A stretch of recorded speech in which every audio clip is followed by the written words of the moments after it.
నమస్కారం ETV news కు స్వాగతం ముందుగా ముఖ్యాంశాలు దేవరగట్టు కర్రల సమరంలో మరోసారి చిందిన రక్తం 70 మందికి గాయాలు ఇద్దరి పరిస్థితి విషమం ఆదోని ఆసుపత్రికి తరలింపు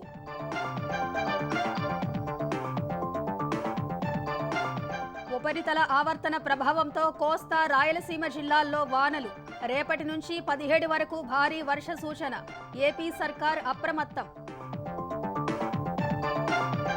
ఢిల్లీ వర్సిటీ మాజీ ప్రొఫెసర్ జిఎన్ సాయిబాబా కన్నుమూత నిమ్స్లో చికిత్స పొందుతూ మృతి పలువురు ఉద్యమకారుల సంతాపం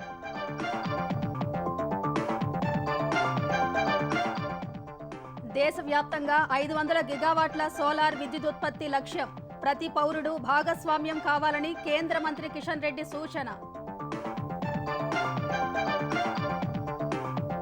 మహారాష్ట్ర మాజీ మంత్రి ఎన్సీపీ నేత సిద్దికి హత్య 3 రౌండ్లు కాల్పులు జరిపిన దుండగులు ఇద్దరిని అదుపులోకి తీసుకున్న పోలీసులు దేశవ్యాప్తంగా అంబరాన్నంటిన దసరా సందడి తెలుగు రాష్ట్రాల్లో అట్టహాసంగా రావణ దహనాలు ఎగ్జిబిషన్ గ్రౌండ్స్ లో నేడు అలై బలై ఉప్పల్ టీ20లో పరుగుల వరద పారించిన భారత్ శతకంతో అదరగొట్టిన సంజు శాంసన్ బంగ్లాదేశ్తో 3 మ్యాచ్ల సిరీస్ క్లీన్ స్వీప్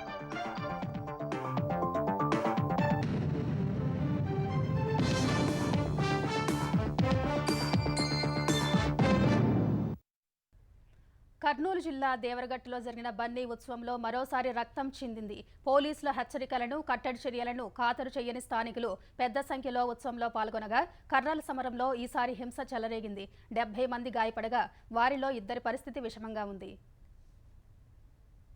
కర్నూలు జిల్లా హోళగుంద మండలం దేవరగట్టులో ఏటా విజయదశమి రోజు అర్ధరాత్రి జరిగే కర్రల సమరంలో ఈసారి నెత్తురు చిందింది దేవతామూర్తుల కోసం జరిగిన కర్రల సమరంలో 70 మంది గాయపడ్డారు హింసకు తావు లేకుండా ఈ బన్నీ ఉత్సవాలు జరుపుకునేలా చూసేందుకు జిల్లా యంత్రాంగం చేసిన ప్రయత్నాలు ఫలించలేదు ఎప్పట్లాగే హింస చెలరేగింది ఇరు వర్గాల మధ్య ఆధిపత్య పోరులో 70 మంది గాయాల పాలయ్యారు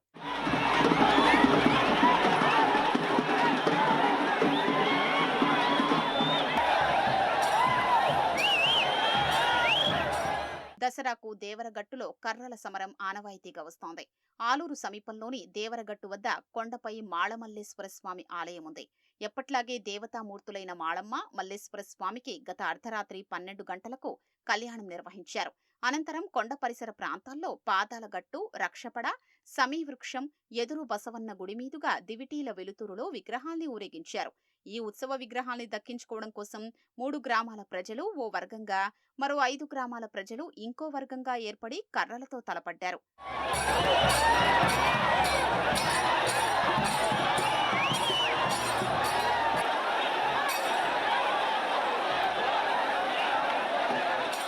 మాళమ్మ మల్లేశ్వర స్వామి వార్లు రాక్షస సంహారం చేసిన తర్వాత బన్నీ ఉత్సవం నిర్వహిస్తారు తమ ఇష్ట దైవాన్ని స్వాధీనం చేసుకోవడం కోసం నెరణికి తండ కొత్తపేట గ్రామాల ప్రజలు ఓ జట్టుగా ఆలూరు సుడువాయి ఎల్లార్తి అరికెర నిడ్రవట్టి బిలేహాల్ గ్రామాల ప్రజలు మరో జట్టుగా కర్రలతో కొట్టుకున్నారు ఇందులో ఇరు వర్గాల వారు గాయపడ్డారు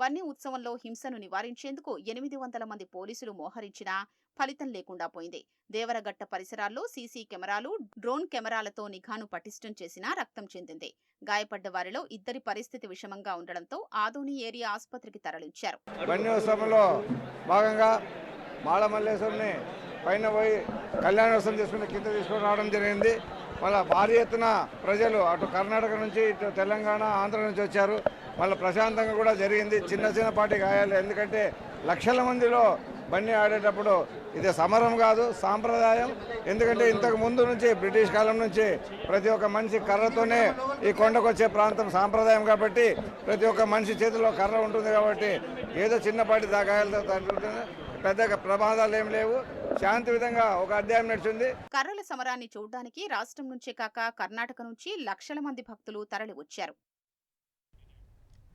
ఆగ్నేయ బంగాళాఖాతంలో ఉపరితల ఆవర్తనం కొనసాగుతోంది. దీని ప్రభావంతో ఈ నెల 14 నాటికి నైరుతి బంగాళాఖాతంలో అల్పపీడనం ఏర్పడే సూచనలు ఉన్నాయని భారత వాతావరణ విభాగం తెలిపింది. ఉపరితల ఆవర్తనం ప్రభావంతో ఇవాళ కోస్తాంధ్ర, రాయలసీమలో పిడుగులతో కూడిన తేలికపాటి నుంచి మోస్తరు వర్షాలు కురిసే అవకాశం ఉందని ఏపీ విపత్తు నిర్వహణ శాఖ హెచ్చరికలు జారీ చేసింది. ఈ నెల 14 నుంచి 17 వరకు కోస్తాంధ్ర, రాయలసీమలో కొన్ని చోట్ల భారీ వర్షాలు కురిసే అవకాశం ఉందని పేర్కొంది. మత్స్యకారులు సముద్రంలో చేపల వేటకు వెళ్లొద్దని హెచ్చరికలు జారీ చేసింది. భారీ వర్షాల నేపథ్యంలో జిల్లాల యంత్రాంగాన్ని ఏపీ విపత్తు నిర్వహణ సంస్థ అప్రమత్తం చేసింది. అత్యవసర సహాయక చర్యల కోసం విపత్తుల సంస్థ కంట్రోల్ రూమ్ టోల్ ఫ్రీ నెంబర్లు ఏర్పాటు చేశారు. లోతట్టు ప్రాంత ప్రజలు అప్రమత్తంగా ఉండాలని సూచనలు జారీ చేశారు. వర్షాలతో పాటు పిడుగులు పడే అవకాశం ఉన్నందున పొలాల్లో పనిచేసే రైతులు, కూలీలు, పశువుల కాపర్లు చెట్లు కింద, పోల్స్, టవర్ల కింద ఉండొద్దని హెచ్చరించారు. మరోవైపు ఐఎండీ హెచ్చరికలతో ఏపీ సర్కార్ అప్రమత్తమైంది. అన్ని జిల్లాల కలెక్టర్లు, పోలీసులు, విపత్తు నిర్వహణ శాఖ అధికారులు అప్రమత్తంగా ఉండాలని హోంమంత్రి వంగలపూడి అనిత సూచనలు జారీ చేశారు. బలహీనంగా ఉన్న కాలువ, చెరువుగట్లను పటిష్టం చేయాలని ఆదేశించారు.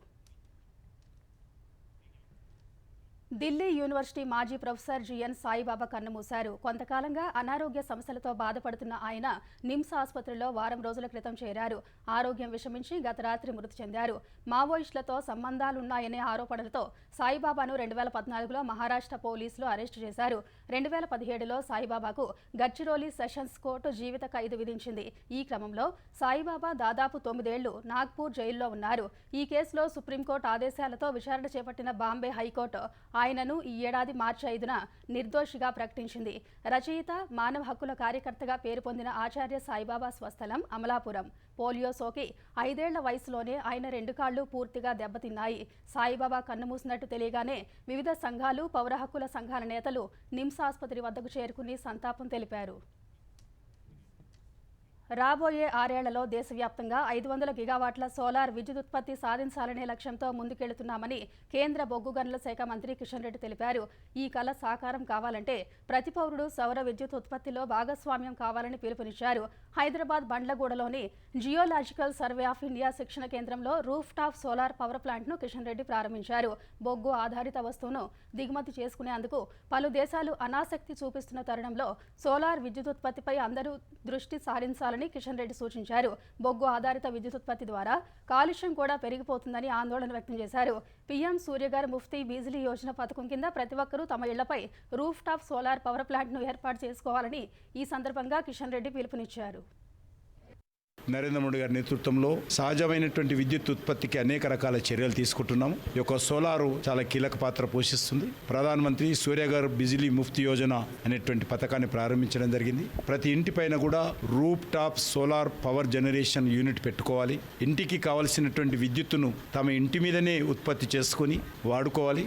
ఇంటి అవసరాలకు మించి విద్యుత్ ఉత్పత్తి అయితే ప్రభుత్వమే కొనుగోలు చేస్తుందని చెప్పి ప్రధానమంత్రి గారు చెప్పారు. దీని కారణంగా మనం దేశానికి మేలు చేస్తున్న వాళ్ళు అవుతాము, మన ఇంటి ఖర్చులు తగ్గించుకున్న వాళ్ళు అవుతాము, వాతావరణ కాలుష్యాన్ని కాపాడినట్టు అవుతాము. కాబట్టి సహజ సంపదను రక్షించిన వాళ్ళు అవుతాము. మహారాష్ట్ర మాజీ మంత్రి నేషనలిస్ట్ కాంగ్రెస్ పార్టీ నాయకుడు బాబా సిద్దికి హత్యకు గురయ్యారు. ముంబై బాంద్రాలోని తన కుమారుడి కార్యాలయం బయట దుండగులు సిద్దికీపై 3 రౌండ్లు కాల్పులు జరిపారు. వెంటనే ఆయన్ను లీలావతి ఆసుపత్రికి తరలించగా చికిత్స పొందుతూ మృతి చెందారు. కాల్పులతో సంబంధం ఉన్న ఇద్దరిని పోలీసులు అదుపులోకి తీసుకున్నారని మహారాష్ట్ర సీఎం ఏక్నాథ్ సిందే తెలిపారు. నిందితులు ఉత్తరప్రదేశ్, హర్యానాకు చెందిన వారని వెల్లడించారు. మరొకరు పరారీలో ఉన్నారని చెప్పారు. సిద్దికి మరణ వార్త విని షాకుకు గురయ్యానని మహారాష్ట్ర ఉప ముఖ్యమంత్రి అజిత్ పవార్ లో పోస్ట్ చేశారు. మంచి స్నేహితుడిని కోల్పోయానని ఆవేదన వ్యక్తం చేశారు. రాత్రి 9:30 గంటల ప్రాంతంలో సిద్దికీపై దుండగులు కాల్పులు జరిపారని ముంబై అడిషనల్ సిపి పరంజీత్ సింగ్ తెలిపారు. ఈ ఘటనపై ముంబై క్రైమ్ బ్రాంచ్ దర్యాప్తు చేస్తుందని వెల్లడించారు. కాల్పులకు ఉపయోగించిన 9.9 mm పిస్తోల్ను స్వాధీనం చేసుకున్నామని చెప్పారు. 48 ఏళ్ల పాటు కాంగ్రెస్ పార్టీకి సేవలందించిన సిద్దికి ఈ ఏడాది ఫిబ్రవరిలో అజిత్ పవార్ వర్గానికి చెందిన ఎన్సీపీలో చేరారు. బాంద్రా వెస్ట్ నుంచి 3 సార్లు ఎమ్మెల్యేగా ఎన్నికయ్యారు. 2004-2008 మధ్య కార్మిక పౌర సరఫరాల శాఖ మంత్రిగా పనిచేశారు. అసెంబ్లీ ఎన్నికల ముందు జరిగిన ఈ హత్య రాజకీయంగా దుమారం రేపే అవకాశం ఉంది. భారతీయ జనతా పార్టీ ఉగ్రవాదుల పార్టీ అని కాంగ్రెస్ పార్టీ అధ్యక్షుడు మల్లికార్జున ఖర్గే తీవ్ర ఆరోపణలు చేశారు. కాంగ్రెస్ను అర్బన్ నక్సల్స్ నడిపిస్తున్నారని ప్రధాని మోదీ చేసిన వ్యాఖ్యలపై ఖర్గే మండిపడ్డారు. ఎన్నో హత్యలతో సంబంధం ఉన్న బీజేపీ ఒక ఉగ్రవాదుల పార్టీ అని ఖర్గే విమర్శించారు. అలాంటి పార్టీ నుంచి వచ్చిన మోదీకి కాంగ్రెస్పై నిందలు మోపే హక్కు లేదన్నారు. ఇటీవల మహారాష్ట్రలో ప్రసంగించిన మోదీ అర్బన్ నక్సల్స్ గ్రూప్ కాంగ్రెస్ను నడుపుతోందని, ఆ పార్టీ ప్రమాదకర అజెండాను ప్రజలంతా కలిసికట్టుగా ఓడించాలని పిలుపునిచ్చారు. హర్యానా అసెంబ్లీ ఎన్నికల్లో మోదీ ఇదే పదాన్ని ఉపయోగించారు. అటు మల్లికార్జున ఖర్గే వ్యాఖ్యలపై బీజేపీ ఎదురు దాడికి దిగింది. ఉగ్రవాదులకు మద్దతు తెలిపే పార్టీ తమపై ఆరోపణలు చేయడం విడ్డూరంగా ఉందని కేంద్ర మంత్రి గిరిరాజ్ సింగ్ విమర్శించారు. ఖర్గే తన పార్టీ గురించి చెప్పబోయి పొరపాటున బీజేపీ అని సంబోధించారని మరో మంత్రి ప్రహ్లాద్ జోషి ఎద్దేవా చేశారు. ఢిల్లీలో బాట్లా హౌస్ ఎన్కౌంటర్లో ఉగ్రవాదులు చనిపోతే సోనియా గాంధీ కన్నీళ్లు పెట్టుకున్నారని ఆరోపించారు. పార్లమెంటుపై ఉగ్రదాడికి పాల్పడిన అఫ్జల్ గురుపై కాంగ్రెస్ మెతక వైఖరిని అనుసరించిందని ఎక్స్లో పోస్ట్ చేశారు. ఉగ్రవాదుల కార్యకలాపాలకు నిరోధించేందుకు తీసుకొచ్చిన పోటా చట్టాన్ని 2004లో కాంగ్రెస్ రద్దు చేసిందని మండిపడ్డారు. కశ్మీర్ వేర్పాటువాదులతో మాజీ ప్రధాని మన్మోహన్ సింగ్ కరచాలనం చేయలేదా అని ప్రశ్నించారు. ప్రధాని మోదీ హయాంలోనే ఉగ్రవాదుల కార్యకలాపాలు గణనీయంగా తగ్గాయని తెలిపారు. విభజించు పాలించు అన్న వలసవాద బ్రిటిష్ భావజాలం మాదిరిగా ఖర్గే వ్యాఖ్యలు ఉన్నాయని బీజేపీ అధికార ప్రతినిధి సిఆర్ కేశవన్ విమర్శించారు. హర్యానాలో ఈ నెల 17న బీజేపీ సారథ్యంలో కొత్త ప్రభుత్వం కొలువు తీరనుంది. పంచకులలో ప్రమాణ స్వీకారోత్సవం జరుగుతుందని బీజేపీ ఓ ప్రకటనలో తెలిపింది. హర్యానా సీఎంగా నయాబ్ సింగ్ సైని రెండోసారి పగ్గాలు చేపట్టే అవకాశాలు ఎక్కువగా ఉన్నాయని, బీజేపీ కొత్త సర్కార్ ప్రమాణ స్వీకారోత్సవానికి ప్రధాని నరేంద్ర మోదీ, కొందరు కేంద్ర మంత్రులు, బీజేపీ పాలిత రాష్ట్రాల ముఖ్యమంత్రులు హాజరు కానున్నారు. మార్చి నెలలో మనోహర్ లాల్ ఖట్టర్ స్థానంలో నయాబ్ సింగ్ సైనికి సీఎం పగ్గాలు కట్టబెట్టిన బీజేపీ మళ్లీ అధికారంలోకి వస్తే తిరిగి ఆయన్నే ముఖ్యమంత్రిని చేస్తామని సంకేతాలు ఇచ్చింది.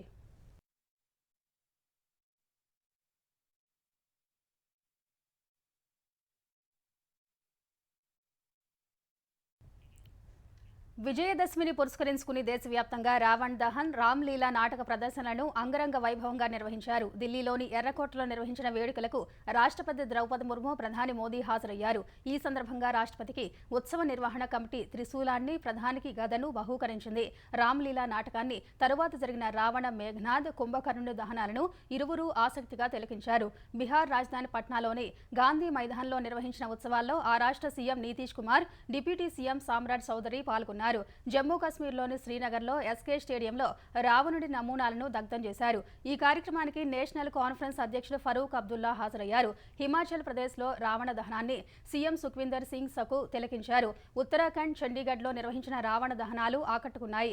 ఉత్తరప్రదేశ్లోని ప్రయాగ్రాజ్లో రాముడి శోభాయాత్రను ఘనంగా నిర్వహించారు. రాంచీలో జార్ఖండ్ సీఎం హేమంత్ సోరెన్, రాయ్పూర్లో ఛత్తీస్గఢ్ ముఖ్యమంత్రి విష్ణుదేవ్ సాయి రామ్లీలాను తిలకించారు. పశ్చిమ బంగాల్లో దుర్గా నిమజ్జనాలు భారీ ఎత్తున జరిగాయి. బీహార్, బంగాల్లో మహిళలు సింధూర్ ఖేలాలో పెద్ద ఎత్తున పాల్గొని ఆడిపాడారు.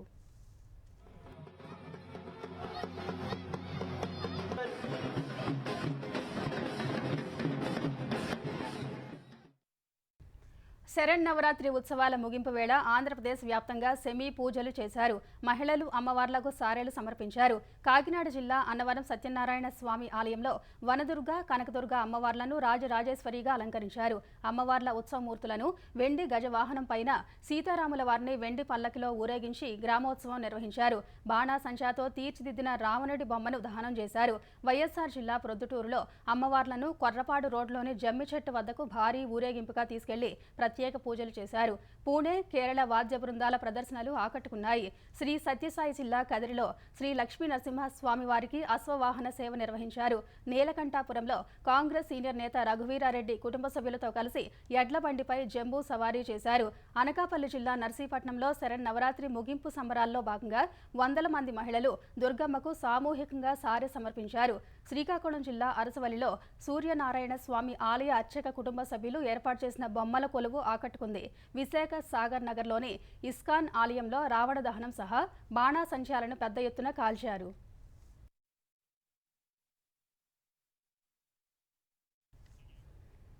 తెలంగాణలో విజయదశమి వేడుకలు అంబరాన్నంటాయి. వరంగల్ భద్రకాళి ఆలయంలో అమ్మవారు నిజ రూపంలో దర్శనమిచ్చారు. ఉత్సవాల్లో భాగంగా భద్రకాళి తటాకంలో నిర్వహించిన అమ్మవారి తెప్పోత్సవం ఆద్యంతం కన్నుల పండుగగా సాగింది.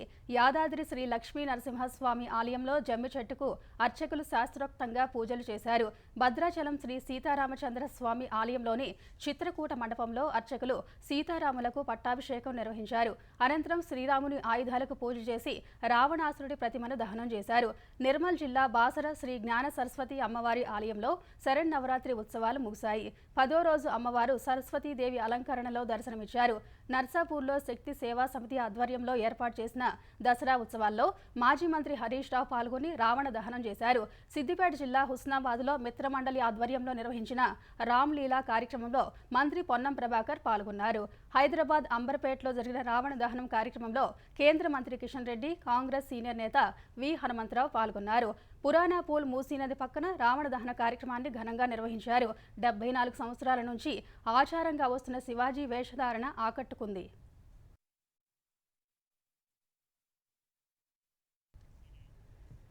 ఏటా దసరా మరుసటి రోజు నిర్వహించే అలై బలైకి సర్వం సిద్ధమైంది. నాంపల్లి ఎగ్జిబిషన్ మైదానం వేదికగా అలై బలై కార్యక్రమం జరగనుంది. హర్యానా గవర్నర్ బండారు దత్తాత్రేయ తెలంగాణ ఉద్యమ సమయంలో రాజకీయాలకు అతీతంగా నాయకులను ఒకే వేదిక మీదకు తీసుకురావాలనే ఉద్దేశంతో 2005లో అలై బలై కార్యక్రమాన్ని ప్రారంభించారు. ఇవాళ అలై బలై చైర్మన్ బండారు విజయలక్ష్మి అధ్యక్షతన నిర్వహించే ఈ కార్యక్రమానికి తెలంగాణ గవర్నర్ జిష్ణుదేవ్ వర్మ ముఖ్య అతిథిగా హాజరు కానున్నారు. ఇరు రాష్ట్రాల ముఖ్యమంత్రులు, రాష్ట్ర కేంద్ర మంత్రులు, మాజీ ఉపరాష్ట్రపతి వెంకయ్య నాయుడు, శాసనసభాపతి గడ్డం ప్రసాద్ కుమార్, మండల్ chairman Gutha Sukhender Reddy, TPCC chief Mahesh Kumar Goud, ఇతర పార్టీల నేతలు అలై బలై కార్యక్రమంలో పాల్గొనున్నారు. తెలంగాణలో సాధారణ ఓటర్ల జాబితా సవరణతో పాటు శాసనమండలి ద్వైవార్షిక ఎన్నికల కోసం ఓటర్ల జాబితా తయారీ ప్రక్రియ కొనసాగుతుంది. 2025 జనవరి 1వ తేదీ ప్రామాణికంగా ఓటర్ల జాబితా సవరణ ప్రక్రియను కేంద్ర ఎన్నికల సంఘం ఇప్పటికే చేపట్టింది. 2025 జనవరి 1వ తేదీ వరకు 18 సంవత్సరాలు నిండే ప్రతి ఒక్కరూ ఓటు హక్కు కోసం దరఖాస్తు చేసుకునే అవకాశం కల్పించింది. ఇప్పటికే BLOల ద్వారా ఇంటింటి సర్వే, జాబితాలో పొరపాట్ల సవరణ, డూప్లికేట్ ఓట్ల తొలగింపు కొనసాగుతోంది. వాటన్నిటినీ పరిశీలించి సవరణలు చేసి ఈ నెల 29న ఓటర్ల జాబితా ముసాయిదా ప్రచురిస్తారు. ఆ రోజు నుంచి నవంబర్ 28 వరకు ముసాయిదాపై అభ్యంతరాలు, వినతులు స్వీకరిస్తారు. అభ్యంతరాలు, వినతులను డిసెంబర్ 24 వరకు పరిష్కరించి తుది జాబితా తయారు చేసి 2025 జనవరి 6వ తేదీన ప్రకటిస్తారు. అటు శాసన మండలి ద్వైవార్షిక ఎన్నికల కోసం ఓటర్ జాబితా తయారీ కూడా కొనసాగుతోంది. అర్హత కలిగిన వారు నవంబర్ 6వ తేదీ వరకు దరఖాస్తు చేసుకోవడానికి అవకాశం ఇచ్చింది. వాటన్నిటినీ పరిశీలించి నవంబర్ 23న ముసాయిదా జాబితా ప్రకటిస్తారు. ముసాయిదాపై అభ్యంతరాలు, వినతులకు డిసెంబర్ 9 వరకు గడువు ఉంది. వాటిని పరిష్కరించి డిసెంబర్ 30న 3 ఎమ్మెల్సీ నియోజకవర్గాల ఓటర్ల తుది జాబితాను ప్రకటిస్తారు.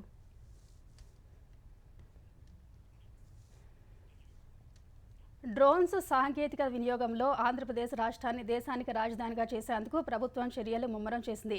ఆర్టిఫిషియల్ ఇంటెలిజెన్స్ అనలిటికల్స్ను సమర్థంగా వినియోగించుకుని రాష్ట్రంలో డ్రోన్స్ వినియోగాన్ని విరివిగా పెంచడంతో పాటు తయారీకి కూడా ఏపీని ప్రధాన కేంద్రంగా నిలపాలనే సంకల్పంతో ముందుకెళుతోంది. ఇందులో భాగంగా మంగళగిరిలో ఈ నెల 22, 23 తేదీల్లో జాతీయ సదస్సు నిర్వహణకు రంగం సిద్ధం చేస్తుంది.